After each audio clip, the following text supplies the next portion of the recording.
Leaving school after Matric is a big step in anybody's life. Matric is also a year of lots of pressure. Not only is there the pressure of passing one's exams, there's also the pressure brought on by parents, relatives, teachers, and even peers.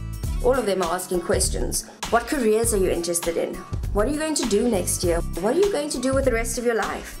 We asked some students currently studying at universities and universities of technology what their thoughts are. Is it normal to be unsure in Matric? Yes. I mean, it's a lot that you go through in Matric. I mean, you're writing your finals, you're leaving school, it's all those pressures of entering the big world and all of that. I was really confused. Here you get a top student, but she is confused about what she wants to study when she gets to university. So the information for me, it was overwhelming in such a way that I was kind of confused. I didn't know what to do. The biggest misconception is that you must make a career choice in Matric. And many Matrics get very anxious at the thought that they are making this big decision.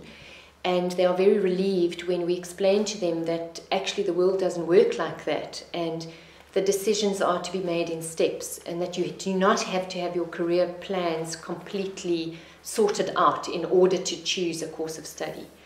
So that's the biggest area of relief. We look at their interest areas, we look at subjects they may have enjoyed at school, we look at entrance requirements, and that then gives them ideas of what courses to look into and what institutions they should research. And then we encourage them to visit institutions they're interested in, get information from them, find out what their entrance requirements are, and what sort of courses they offer.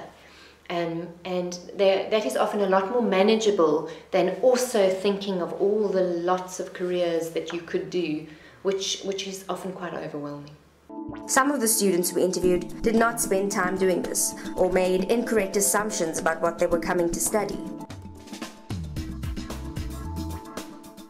I thought chemical engineering is all about chemistry, but it wasn't at all about chemistry. It is actually maths, physics, and chemistry combined together. I like languages, but from where I come, I thought you just studied languages to become a teacher or a translator. I really enjoyed computer studies while I was at school, so I enrolled at University of Technology, but the course had a lot of programming in it, which I didn't like, so I ended up dropping out. So I don't think I really realized how many different levels there were of computer studies. I wish that someone had told me that there's nothing scientific about actuarial science, because I thought it had to do with physics. And when I came here, I realized it had more to do with statistics and finance. What Matrics don't know is that the world of work is very complex and very influenced by changing technology, and there's actually a lot more on offer that you could do than you actually are aware of in Matric.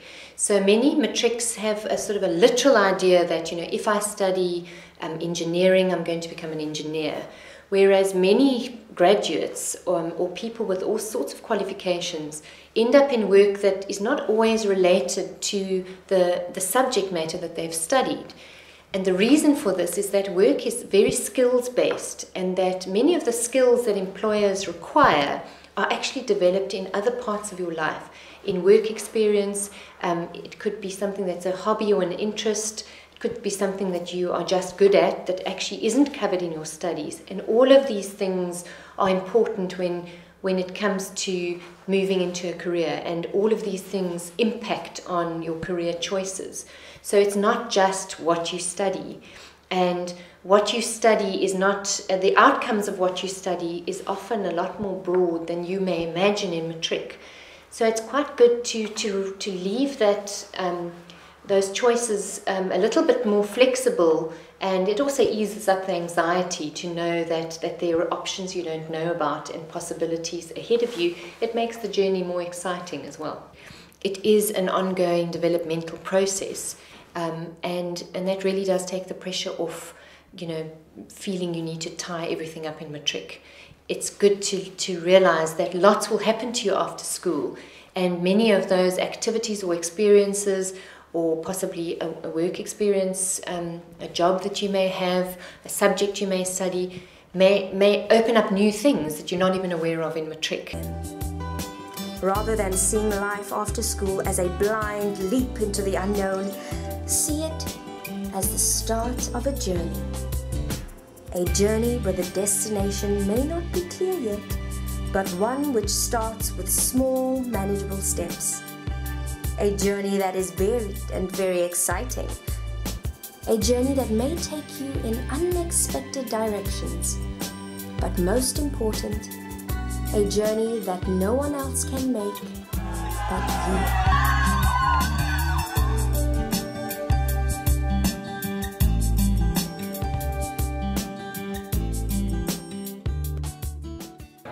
So the booklet really is a guide to a whole lot of basic information that you need to have to study further. So it entails a whole lot of sections, and it has things like a glossary of tertiary education terms. There are a lot of terms that matrics are not familiar with that are used in prospectuses and guides, and we explain all of those. It has frequently asked questions by matrics. It has a case study of 2 matrics to help you to see how you can brainstorm your options and research them. And we also have a lot of input on what are the different types of institutions and the different levels of study. So it's really a sort of a kick-off guide with all the basic information that you need to move forward. The booklet and the DVD is available at the Careers Service. You can write in or email us, or you can come and fetch one. They're on sale, and we do have a special rate for NGOs.